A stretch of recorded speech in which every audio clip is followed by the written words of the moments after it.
नमस्कार, न्यूज़ 18 के प्रोग्राम सेहत आपकी में आप सबका खैर मकदम है, स्वागत है। मैं हूं समीर भट्ट। जैसे कि आप सबको पता है कि हर हफ्ते हम एक नए डॉक्टर के साथ आपकी मुलाकात करवाते हैं, उनको अपने स्टूडियो में दावत देते हैं और वो जो डॉक्टर हैं वो अपनी टिप्स देते हैं, सजेशंस देते हैं और उस बीमारी को कैसे रोका जा सकता है, उसका इलाज किस तरह से किया जा सकता है, उस पर वो अपनी राय देते हैं, मशवरे देते हैं। इसी कड़ी में आज हमने दावत दी है मशहूर डॉक्टर सुनील शर्मा को। ये सीनियर कंसल्टेंट है मेडिसिन डिपार्टमेंट के और अभी रिटायर्ड हुए हैं। डॉक्टर साहब, आपका न्यूज़ 18 के इस सेहत आपकी प्रोग्राम में बहुत बहुत स्वागत है।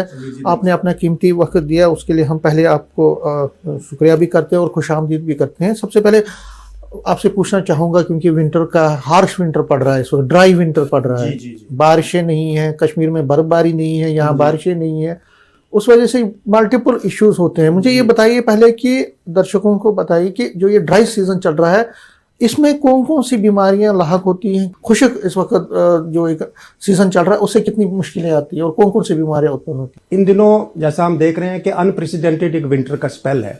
ऐसा बड़े सालों के बाद इतनी विंटर हुई है कि हमें धूप को देखे हुए आज कितने दिन हो गए, 15 दिन हो गए, धूप नजर नहीं आ रही है। कड़ाके की ठंड पड़ रही है और सुबह 12 बजे तक फॉग है, इतनी धुंध है कि उसके कारण हम अपनी प्रैक्टिस में कुछ एक सडन इंक्रीज देख रहे हैं, कुछ ऐसे पेशेंट्स का, कुछ ऐसी तकलीफों का जो मतलब एक्सपेक्टेड है इसके साथ।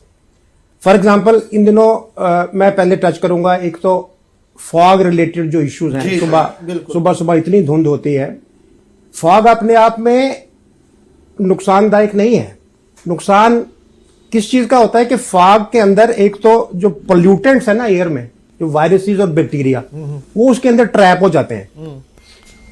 वायरसेस हैं, बैक्टीरिया हैं, गैसेस हैं, जैसे सल्फर डाइऑक्साइड एक गैस होती है।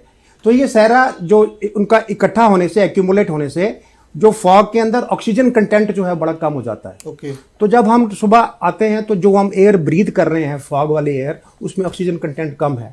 और मोर ओवर उसके अंदर वायरसेस और बैक्टीरिया जो हैं उसके अंदर शामिल हैं। सो इन दिनों इसलिए फॉग रिलेटेड चेस्ट इंजरी के बड़े पेशेंट आ रहे हैं। खासकर जो एस्थमेटिक लोग हैं उनको एकदम से चिल लगती है, एकदम से ठंड लगती है, उनके लंग्स में सीधी इंजरी जाके होती है और उनको हम देख रहे हैं वायरल निमोनियाज के केसेस इन दिनों बड़े आ रहे हैं। सो वायरसेस, बैक्टीरियल इन्फेक्शंस और गैसेस जैसे सल्फर डाइऑक्साइड है, इससे जो फॉग का जो कंटेंट है वो एसिडिक बन जाता है, जो ह्यूमन बॉडी के लिए बड़ा नुकसानदायक है। तो वायरल निमोनियाज देखने में आ रहे हैं, एस्थमा का एग्रीवेशन हो रहा है और मोर ओवर फॉग के कारण ठंड इतनी बढ़ गई है कि इन दिनों में लोगों का ब्लड प्रेशर जो है वो सडनली शूट हो रहा है।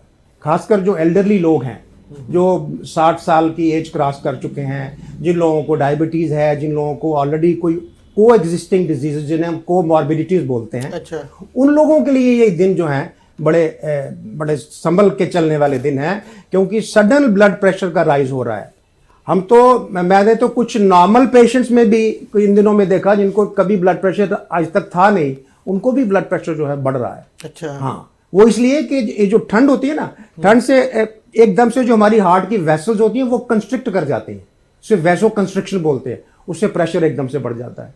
तो सेम जो चीज है, जैसे हार्ट की वेसल्स कंस्ट्रिक्ट करती हैं, उसी तरह हमारे ब्रेन की वेसल्स जो हैं वो भी कंस्ट्रिक्ट कर जाती हैं। तो ब्रेन स्ट्रोक के पेशेंट भी बड़े आ जाते हैं इन दिनों में।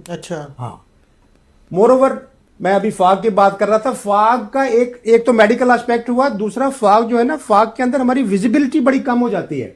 सो इन दिनों हम एक्सीडेंट्स बड़े देख रहे हैं जी, क्योंकि 5-6 फुट के आगे हमें कुछ नजर नहीं आता और बड़े ध्यान से हमें रोड पे चलना चाहिए, बिकॉज जो विजिबिलिटी इशू के कारण फिजिकल एक्सीडेंट्स जो हैं उनको हम काफ़ी पेशेंट्स देख रहे हैं, उनको हम बचा सकते हैं, उनसे हम बच सकते हैं अगर हम बड़ी केयरफुली ड्राइव करें, फॉग लाइट्स ऑन करके ड्राइव करें।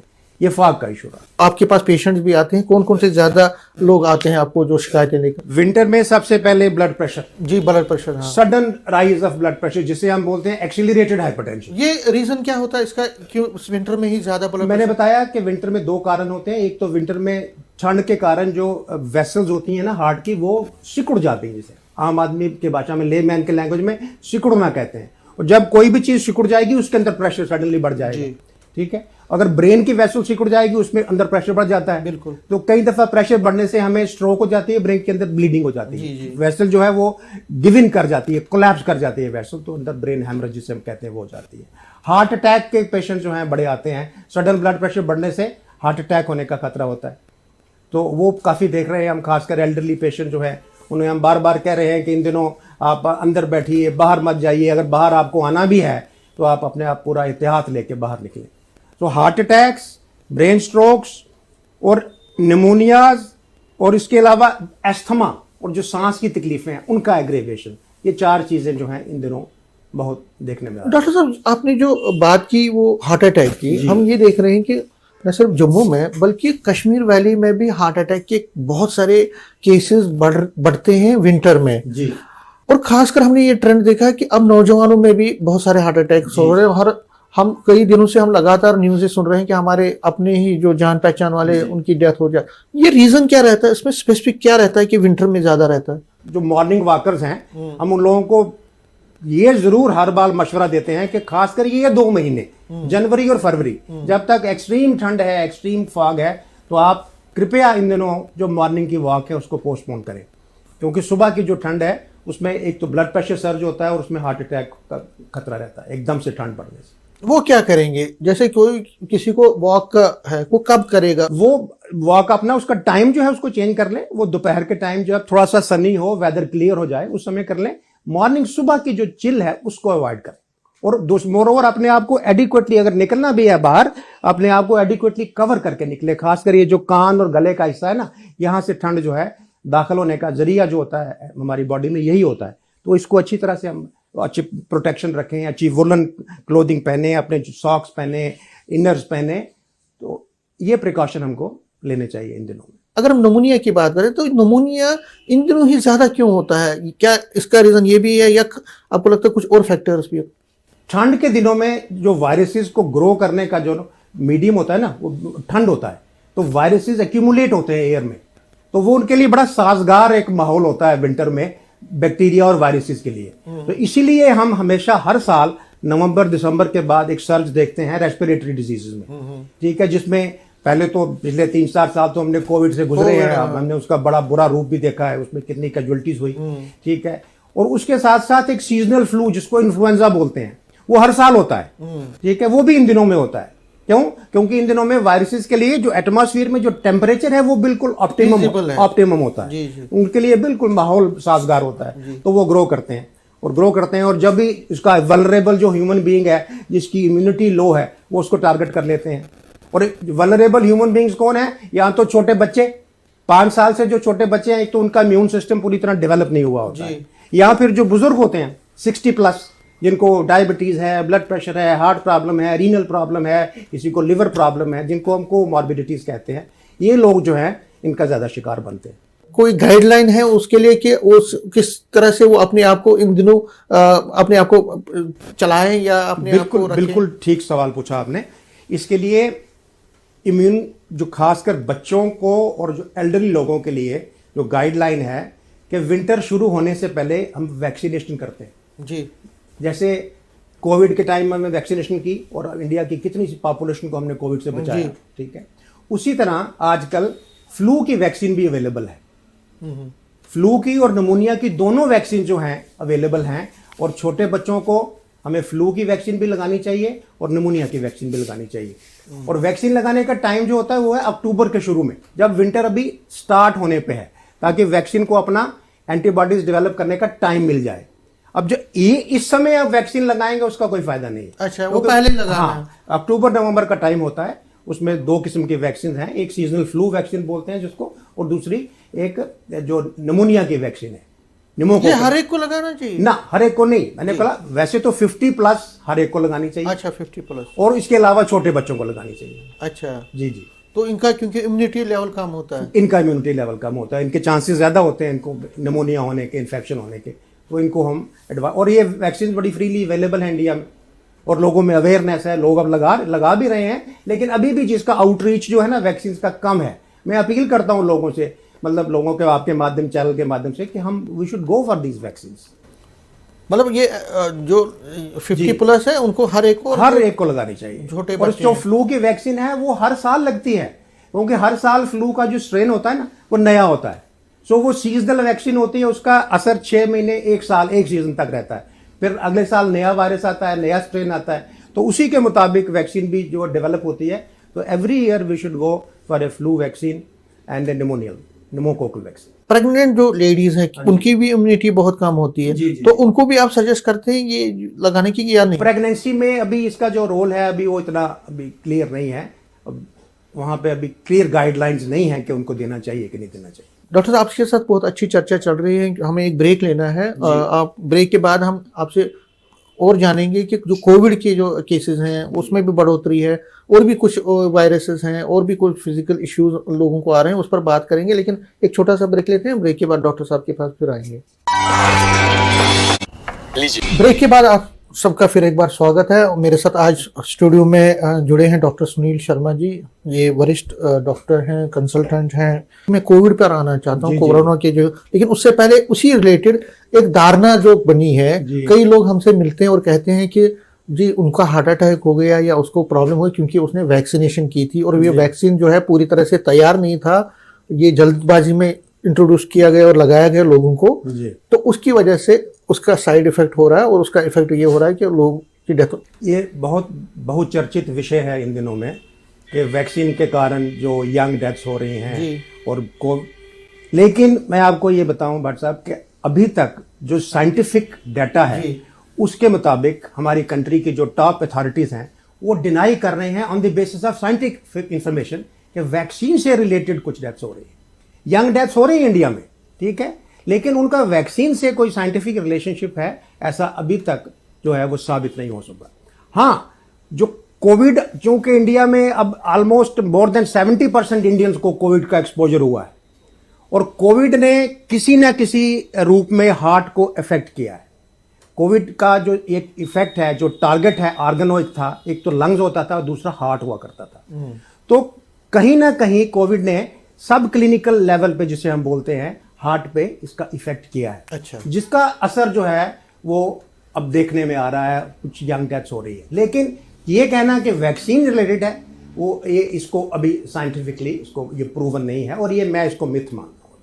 ये आपको लगता है मिथ है? ये मैं अभी तक मिथ कहता हूँ, क्योंकि जब तक कोई मतलब चीज का एक बेसिस ना हो, साइंटिफिक हमारे पास डाटा ना हो, तब तक हम उसको धारणा को मान नहीं सकते। ये आम लोग कहते हैं, लेकिन मैं आपके माध्यम से ये कह रहा हूँ कि अभी तक इंडिया में कोई अवेलेबल डाटा नहीं है जिसे कहा जा सके कि वैक्सीन के कारण डेथ हो रही है। तो क्या ये जो वैक्सीन लगाई गई है, क्या ये पूरी तरह से ये कैसे सभी अप्रूव्ड जो एक प्रोसीजर होता है, क्या उसके बाद ही लगाया गया है? बिल्कुल, इंडिया में जो 2 किस्म के वैक्सीन लगी, एक तो कोविशील्ड लगा जो एस्ट्राजेनेका का जो सीरम इंस्टीट्यूट ऑफ इंडिया ने बनाया, और दूसरा कोवैक्सीन जो भारत का अपना बना हुआ वैक्सीन था। और ये दोनों वैक्सीन के ऊपर जितना भी स्टडी डाटा अवेलेबल है, उसमें इनकी सेफ्टी जो है that is far far more than the side effects. हम मेडिसिन में जब भी कोई चीज देखते हैं ना, तो उसका बेनिफिट वर्सेस रिस्क देखते हैं कि उसका बेनिफिट ज्यादा है कि रिस्क ज्यादा है। फ्यू साइड इफेक्ट्स जो हमें उसमें, वो किसी भी दवाई है, कोई वैक्सीन है, मेडिसिन है, उसके साइड इफेक्ट्स तो होते हैं, ठीक है, लेकिन उनको दरकिनार करना पड़ेगा अगर हमें उसका जो वाइडर पर्सपेक्टिव में उसका फायदा देखना है। तो इस वैक्सीन ने हिंदुस्तान को बचाया है। इतनी बड़ी 130 करोड़ लोगों की पॉपुलेशन थी हमारी, और इतने छोटे से टाइम के अंदर गवर्नमेंट ने इतना बड़ा प्रोजेक्ट उठाया और उसके इतनी शॉर्ट टाइम में वैक्सीन प्रोड्यूस की, लोगों को वैक्सीनेट किया, क्योंकि काफ़ी इंडिया की जो पॉपुलेशन है वो इससे इम्यून हो चुकी है। और अब जो कोविड हो रहा है वो उसका माइल्डर वर्जन है, क्योंकि अब हमें इम्यूनिटी डेवलप हो चुकी है कोविड। ये इसी पर आना चाहता हूँ, जो ये दोबारा कुछ केसेस, और जब मैं आपसे बात कर रहा हूँ तो तकरीबन 600-700 केसेस भी हर डेली प्रकट हो रहे हैं और रिपोर्ट हो रहे हैं, और जम्मू कश्मीर में भी एक डेथ हो गई है कोविड से। वो बड़ा अलार्मिंग है। ये जो नया वायरस है ये कितना डेंजरस है, और क्या लोगों को इसमें करना चाहिए, प्रिकॉशंस क्या करनी है? ये जो नया वायरस है, इसका एक वेरिएंट है कोविड का, इसका नाम है JN1 वेरिएंट। जी, ठीक है। और अभी तक जो डाटा अवेलेबल है, ये बाकी वायरसेस की मुकाबले में फैलता जल्दी है, इसका जो है स्प्रेड बहुत जल्दी होता है, इन्फेक्शियस बहुत है, लेकिन इसमें हॉस्पिटलाइजेशन रेट और डेथ रेट फॉर्चुनेटली अभी तक ज्यादा नहीं है। जो अवेलेबल डाटा इंडिया में आज की डेट में 1.5 महीना हो गया, 600 के करीब पेशेंट्स रिपोर्ट हुए हैं, और अभी तक JNK से कोई भी JN वेरिएंट का केस रिपोर्ट नहीं हुआ। जो डेथ हुई है उसका अभी जो एनालिसिस के लिए गया हुआ है उसका वो टेस्टिंग होगी, उसकी अभी रिपोर्ट नहीं आई है। लेकिन JN1 वेरिएंट JNK में रिपोर्ट नहीं हुआ, ये कर्नाटका केरला में वहाँ से हुए हैं, लेकिन इसकी फर्टेलिटी बहुत कम है जी। ये हॉस्पिटलाइजेशन लोग अक्सर ज़्यादातर लोग घर में आइसोलेशन से और माइल्ड फ्लू की जो मेडिसिन हैं, जुकाम खांसी बुखार की दवाई से ठीक हो रहे हैं। हॉस्पिटलाइजेशन का रेट बहुत कम है। एहतियात क्या करनी चाहिए? कम से क्या जो पुरानी तर्ज पे मास्क लगाना या कुछ ऐसा तो नहीं है? देखिए ऐसा है कि कोविड जो है अब वो हमारी जिंदगी का एक हिस्सा बन गया, हमें इसके साथ रहना पड़ेगा। ये कह के चलना कि कोविड खत्म हो जाएगा, ये नहीं होगा। कोविड को हैंडल करने में अब बड़ी अच्छी तरह से हमारा इम्यून सिस्टम जो है इसको हैंडल कर सकता है। इक्का दुक्का केसेस हर साल आते रहेंगे और हर साल हमें कोविड भी आएगा, फ्लू भी आएगा, इन्फ्लुएंजा भी आएगा, न्यूमोनिया भी आएगा। तो प्रिकॉशंस तो हमको लेने हैं। जब ये जैसे अभी नया वेरिएंट, जब भी वेरिएंट ऑफ कंसर्न जो इसको बोलते हैं, जी। तो जब ये ऐसा आया है तो हमें फॉर द टाइम बिंग, जब तक इसका डाटा और ना आ जाए तब तक हमें वही पुराने जो स्टैंडर्ड रूल्स हैं, वही कि मास्क का इस्तेमाल करना चाहिए, जो एक दूसरे से जो दूरी बना के रखनी चाहिए, बाकी फ्रीक्वेंट हैंड वॉशिंग वो करनी चाहिए, ठीक है, एडिक्वेटली अपने आप को पूरे एहतियात जो है, पूरे पर्सनल जो अपनी जो हाइजीन है और उसको और स्प्रेड करने के लिए, ड्रॉपलेट इन्फेक्शन को प्रिवेंट कर लिए मास्क का इस्तेमाल करना पड़ेगा। जो हार्ट अटैक के पेशेंट्स हैं उनके लिए आप क्या गाइडेंस देते हैं? उनको क्या करना चाहिए? किस तरह से, क्या स्ट्रेस रिलेटेड चीज़ों से बचना चाहिए? किस तरह से, जो विंटर में खासकर, क्या डाइट का किस तरह से पालन करना चाहिए? किस तरह से क्या क्या चीज़ें करनी चाहिए? देखो हार्ट अटैक एक तो एल्डरली लोगों को आता है, दूसरा जो डायबिटिक्स हैं वो ज़्यादा प्रोन होते हैं जी। क्योंकि और डायबिटिक्स में आपको मैं ये बताऊं कि डायबिटिक्स में हार्ट अटैक जब होता है तो उनको पेन भी नहीं होती, उनको पेनलेस होता है बोल, ठीक है। उसको डायग्नोज करना बड़ा मुश्किल होता है, ठीक है। हाइपरटेंसिव, डायबिटिक्स, एल्डरली, ये सब लोग जो है ये सब ग्रुप है जिनको हार्ट अटैक ज़्यादा होते हैं, या जिनको ऑलरेडी कोई हार्ट की इश्यूज हैं रिलेटेड, को बर्थ डिफेक्ट्स हैं, किसी को हार्ट में कुछ सुराख है और प्रॉब्लम है, कंजेनिटल कोई प्रॉब्लम्स है, उन लोगों को हार्ट अटैक ज़्यादा होते हैं। हार्ट अटैक के रिस्क फैक्टर वही हैं, एज, हमारी खाने पीने का स्टाइल, हमारी सेडेंटरी लाइफस्टाइल, हमारा जो खाना पीना, हम आजकल आप देख रहे हैं कि फास्ट फूड्स का बड़ा चलन है। यूथ जो है हमारा वो बस फास्ट फूड्स की तरफ, आप देखिए बर्गर और पिज़्ज़ा का ज़माना है। हम इतनी सैचुरेटेड फैट खा रहे हैं तो वो फैट जो है अल्टीमेटली जाके हमारी आर्टरीज में डिपॉजिट हो रही है और वहाँ जाके जब वो प्लाक बनाती है, सडनली हम देखते हैं कि किसी यंग लड़का है 40 साल का, उसको हार्ट अटैक हो गया। तो वेरी अनफॉर्चुनेट, बड़ा अनफॉर्चुनेट है, लेकिन इसका रिलेशन हमारी डाइट से है, ठीक है। हमारी हैबिट्स जो है, अब हमने चलना छोड़ दिया। हम किसी ज़माने में बड़ा चला करते थे, हम तो अपने स्कूल और कॉलेज, मुझे याद है साइंस कॉलेज हम पैदल जाया करते थे सिटी से, लेकिन अब तो 4 कदम पे जाना हो तो हम स्कूटर या गाड़ी पे जाते हैं। तो सेडेंटरी हैबिट्स हो गई, लाइफस्टाइल हमारा चेंज हो गया, खाना पीना खराब हो गया, स्ट्रेस फैक्टर बहुत है, एम्बिशन लेवल बहुत है, सोसाइटी में अपॉर्चुनिटीज़ इतनी नहीं है, फ्रस्ट्रेशन बहुत है, इसलिए एक स्ट्रेस है, उसके कारण भी एक फैक्टर है। पर more over being an Indian, हम जो इंडियंस हैं ना, हमें हार्ट अटैक की वनरेबिलिटी ज़्यादा है, एक बाई जेनेटिक, ये कॉन्स्टिट्यूशनली हम जो डायबिटिक और हार्ट अटैक्स जो हैं वो इंडिया में ज़्यादा होते हैं। तो हमें ये भी अपने ध्यान में रखना चाहिए कि हमें एक अपने धरोहर मिली हुई है, उसको हमें, जब वो हमारी प्रोननेस बढ़ाती है हार्ट अटैक के लिए, डायबिटीज़ के लिए, उसको कैसे हैंडल करना है। तो ये एक फैक्टर ये भी है। स्मोकिंग, अल्कोहल का चलन जो है यूथ में बड़ा है, ड्रग अब्यूज़ बहुत हो रहा है आजकल, आप देख रहे हैं इतना सोसाइटी में ड्रग अब्यूज़ है, और सारी की सारी जो ड्रग्स हैं वो हार्ट पे असर करती हैं। वो एक यूथ में वो भी एक कारण है। हम देखते हैं, बड़ी बार अखबार में पढ़ रहे हैं, जो वहाँ पे एक लड़का सुबह सुबह डेड पाया गया और उसके हाथ में एक इंजेक्शन था, ठीक है। वो सारी जो ड्रग्स, जो सब्सटेंस अब्यूज़ जो लोग कर रहे हैं, लड़के कर रहे हैं, वो भी एक हार्ट अटैक का कारण है। सो एक मल्टीपल फैक्टर्स हैं, एक फैक्टर नहीं कहा जा सकता। मेडिसिन का कितना, जैसे कोई ज़्यादा मेडिसिन खाते कहते हैं कि इसका साइड इफेक्ट होता है, क्या ये अपनी जगह है? नहीं, जो मेडिसिन ज़रूरी है, जैसे ब्लड प्रेशर का पेशेंट है उसको तो मेडिसिन खानी, ठीक है, क्योंकि ब्लड प्रेशर एक प्रीडिस्पोजिंग फैक्टर है हार्ट अटैक के लिए। तो हमें अपने ब्लड प्रेशर पर नज़र रखनी है, सुबह शाम 2 दफ़ा चेक करना है।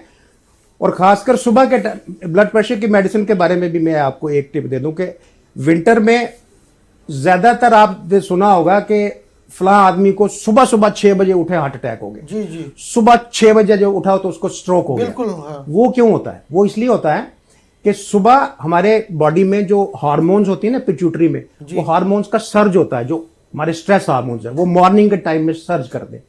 इसलिए एडवाइस ये है मेरी तरफ से कि जो ब्लड प्रेशर की मेडिसिन है उसका जो प्रेफरेबल जो टाइम है वो रात का टाइम है, क्योंकि रात के टाइम में अगर हमने ड्रग ली होगी तो सुबह का जो पीरियड है उस समय उसका ब्लड के अंदर एक लेवल बना रहेगा जी, ठीक है। अगर हम सुबह के टाइम दवाई लेते हैं तो उसका नेक्स्ट मॉर्निंग में जो है असर तब तक खत्म हो चुका होता है, वो वीन ऑफ हो जाता है, इसलिए हम ज्यादा वल्नरेबल हो जाते हैं सुबह सुबह। सो हमें विंटर्स में खासकर अपनी जो ब्लड प्रेशर की मेडिकेशन है उसको नाइट टाइम पे शिफ्ट करना चाहिए, ताकि सुबह सुबह जो हार्मोन जो एड्रिनल सिक्रीट करता है, जिसके कारण स्ट्रेस हार्मोन्स, जिनके कारण बीपी बढ़ता है, जिनके कारण शुगर भी बढ़ती है, और जो कारण बनता है हार्ट अटैक का या स्ट्रोक्स का, उसको हम रोक सकें।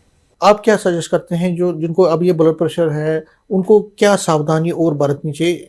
मेडिसिन तो है ही अपनी जगह, और क्या सावधानी इनको दें? एक तो नमक का इंटेक जो है उनको कम करना चाहिए, क्योंकि ब्लड प्रेशर का रिलेशन सोडियम इंटेक से होता है, ठीक है। नॉर्मल आदमी को हम कहते हैं कि 24 घंटे में 5 से 6 ग्राम नमक खाना चाहिए, लेकिन जो ब्लड प्रेशर का पेशेंट है हम उनको कहते हैं कि आप उसको रिड्यूस कीजिए 50%, 2.5 से 3 ग्राम पे आ जाइए, अच्छा, ठीक है। सो cutting down your salt intake is one, थोड़ा। और दूसरा, अपनी दवाई मेडिसिन जो है उसको रेगुलरली लेना है, रेगुलर ब्लड प्रेशर चेक कराना है। एक और, विंटर में हीटिंग गैजेट्स हम ज्यादा यूज करते हैं, इलेक्ट्रिक जो कंबल होती है या ये क्या, इसको किस तरह से यूज किया, जुडिशियल यूज करें क्या ये एक्सट्रीम पे अगर ज्यादा यूज करें ये हेल्थ के लिए प्रॉब्लम है? नहीं, मैं नहीं समझता कि इलेक्ट्रिक ब्लैंकेट वगैरह का कोई ज्यादा यूज जो है कोई मेडिकली कुछ उसका कोई नुकसान है, कोई हार्म नहीं, कोई हार्म नहीं, क्योंकि ऐसे लोग बोलते हैं कि ज्यादा यूज तो ये प्रॉब्लम कर सकता है अगर आप इलेक्ट्रिक, तो ऐसा नहीं ऐसा कुछ नहीं, क्योंकि इनके अंदर बड़ी लो करंट होती है, इससे कोई इसका कोई डेट्रीमेंटल इफेक्ट जो है कोई बॉडी के ऊपर ऐसा देखने में नहीं आया। कुछ लोग क्या कर रहे हैं, वो घर में ही अपने हिसाब से कोई देसी इलाज कर रहा है, कोई कुछ किसी चीज, क्या आप उसको मानते हैं कि ये हार्मफुल है? देखिए, हम तो इस समय एक साइंटिफिक एज में रह रहे हैं, अब देसी इलाज और देसी जो है नुस्खों का ज़माना तो मेरे ख्याल अब निकल चुका है। अब हमें साइंटिफिक प्रिंसिपल्स को ही फॉलो करना चाहिए, दवाई जो है वो रेगुलर लेनी चाहिए, और अगर तकलीफ हो तो समय रहते हमें हॉस्पिटल जाना चाहिए। इन 2-3-4 महीनों में क्या क्या प्रिकॉशंस मोटे तौर पर लेना चाहिए, खान पान में हो या लाइफस्टाइल में, क्या क्या चीज़ें जो आप देना चाहते हैं टिप्स के जरिए? एक तो विंटर्स में वैसे मैंने बताया, अपनी जो मेडिसिन है वो रेगुलरली लेनी चाहिए। मैं पेशेंट्स की बात कर रहा हूँ, जी, जो ऑलरेडी मतलब जिनको ब्लड प्रेशर है या कोई तकलीफ है, हार्ट की प्रॉब्लम है, उनको अपनी मेडिसिन, उन्हें अपनी तरफ ज़्यादा तवज्जो देनी पड़ेगी, ठीक है। और अपना 2 दफ़ा सुबह और शाम उन्हें ब्लड प्रेशर चेक कराना है, अपनी मेडिसिन जो है रेगुलर लेनी है।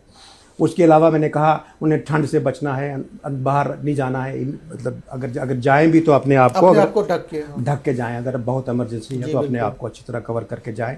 सॉल्ट का इंटेक जो है वो कम करना है, और इंडोर एक्टिविटी जो है घर के अंदर जो है उसको बरकरार रखना है। मतलब ये नहीं है कि घर में बैठे हैं तो इसका मतलब हमें घर में बैठ के खाली सोना है, नहीं, अंदर हमें एक्टिव रहना है। आपका बहुत बहुत धन्यवाद, आपने अपना कीमती टाइम निकाला। तो ये थे डॉक्टर सुनील शर्मा, रिटायर्ड ये सीनियर कंसल्टेंट है मेडिसिन के। आज इन्होंने बात की, आज बहुत सारे इश्यूज़ को छुआ इन्होंने, ब्लड प्रेशर के बारे में, हार्ट अटैक के बारे में, जो केसेस आ रहे हैं कोरोना के, या जो बहुत सारे वायरस होते हैं। हमारी भी सजेशन है कि लोग इसको फॉलो करें। तो ये थे डॉक्टर सुनील शर्मा, तो इनसे हमने आज बात की। नए हफ्ते हम किसी नए डॉक्टर के साथ आपकी करवाएंगे मुलाकात। तब तक मुझे और मेरी पूरी टीम को दीजिए इजाज़त। नमस्कार।